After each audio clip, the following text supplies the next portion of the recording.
So what exactly is a gyro? A gyro is something that helps us make precise turns. So like if we want to turn to 90 degrees, the gyro will make that happen.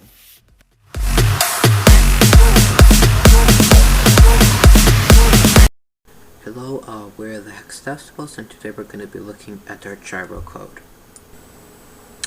So here we are at our code, and so let's get through our gyro code. So here we have our teleop. Actually, this is our autonomous. So here's our teleop. We've named it the hexadecimal teleop. Here we have all the libraries we've imported. You shouldn't have too much of a problem with importing libraries. It should just automatically import them for you. Now, the field declarations, we have our gyro sensor, which is a type of whatever this is, IMU class. This is because we're using an IMU and we're not using, because we're using an IMU that's built into the ref expansion hub and not the actual gyro. And we did that because it was cheaper and more time efficient. Then we have our second field that we're going to use. This is called angle O. That's just going to store our angle information. It is of type orientation class, and if you want to know what any of these classes do, just go to the FTC GitHub, and then there you have all the information. And then finally we have two static final doubles. Heading threshold, which I'll go over a bit later, and p-turn coefficient, which I will also go over a bit later. So let's get to our gyro code.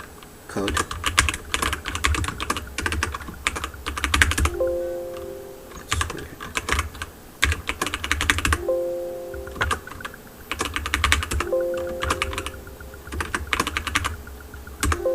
Okay. Oh. Okay, so here we have our gyro code, and so what I generally like to do when I'm looking at code is I will just walk down all the way to the last function that is called. So this calls get turn with error, this calls on heading calls, what does on heading call? On heading calls get error, and then finally get error has nothing that is calling, so let's start there. So this creates a double called robot error. Also, just quick thing, this code wasn't written by us. It was taken from over here in the external.samples. We just modified it a bit for our specific purposes. So if you want any of this code, it's over there. Yeah, so this is we're defining a double called robot error. It's actually always best practice to set your variables, which I will do now. So now we're setting robot error to target angle minus get angle. We're basically finding the difference between us and our target angle, and these two lines are getting the coterminal of that angle, just in case it's outside the bounds that we want, which is 360, and this returns robot error. So this should be pretty straightforward. So let's go back to the onHeading class. This takes in an argument called speed, which is the speed of the robot, a double called angle, which is the angle we want to turn to, and a double called PCOEFF. So we'll talk about that later.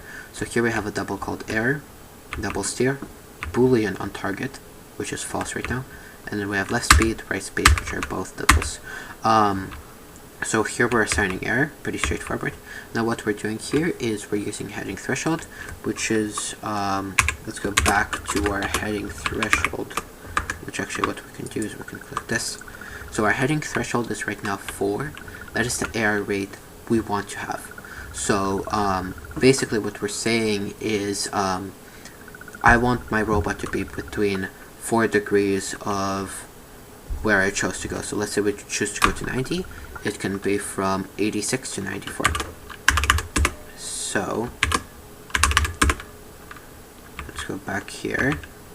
And this is just basically saying if our error rate is less than or equal to the error rate we prefer, then let's stop. So setting steering to 0, speed to 0, right speed 0, and it says on target to true, which means that we've arrived.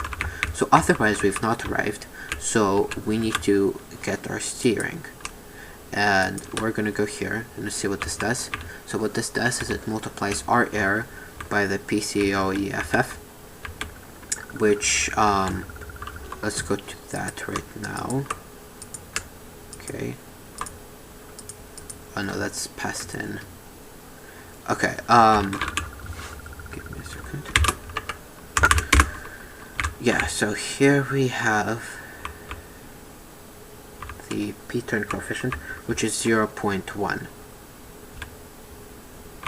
And that is being passed in there.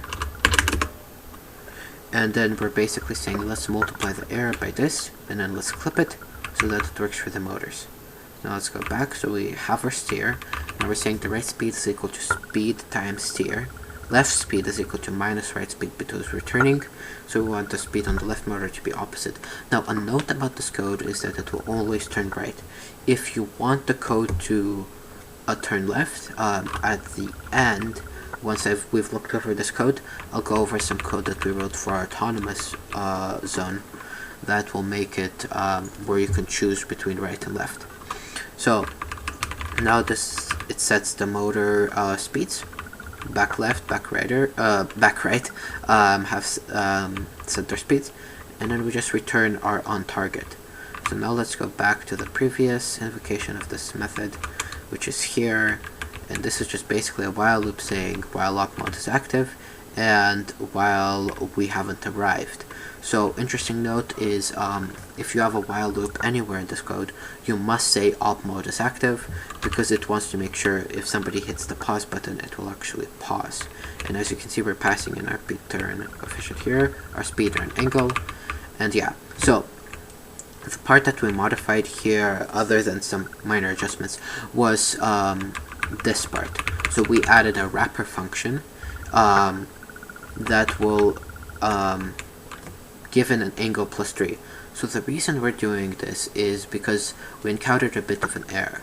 So when we were doing this, our gyro was being there was an error rate of maybe 24 degrees at first, and then we got it down to 10, then 3, and then eventually we got it down between 0 to 1 degrees error, which I think is good enough. And actually, I would describe it as excellent. So we did 3 things to warrant that change. So number 1, we decreased speed, obviously.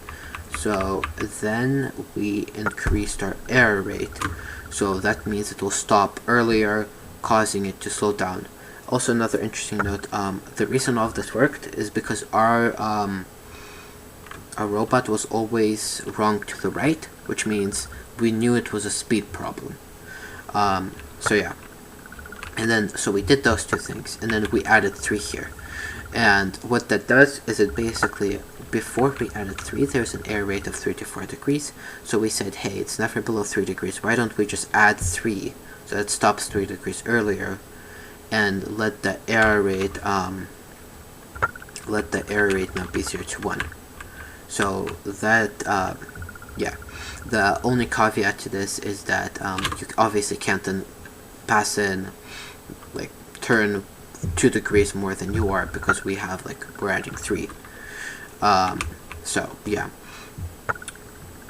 So and also so right now it takes 7 seconds to turn 180 degrees, which obviously is a bit slow for most people.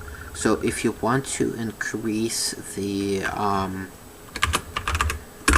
let's see, what's it called, the speed, the drive speed, which is turn speed, which is 0.04 to maybe 0.1, you will need to experiment with increasing your error rate, as we have done. It's more 680, as we have done right here. So maybe you'll have to say +5, +7, what I would recommend is what we did with the encoders, which we will cover in a later video, and that is to have a gyro slow and a gyro fast. So in case you want something more precise, use a gyro slow. In case you want something less precise, you use gyro fast. So now let's go over our turning left code. So here we have, also, we need to go over get angle. So that's also a big part of the process, because as you can see right here, we are we're calling get angle and get error.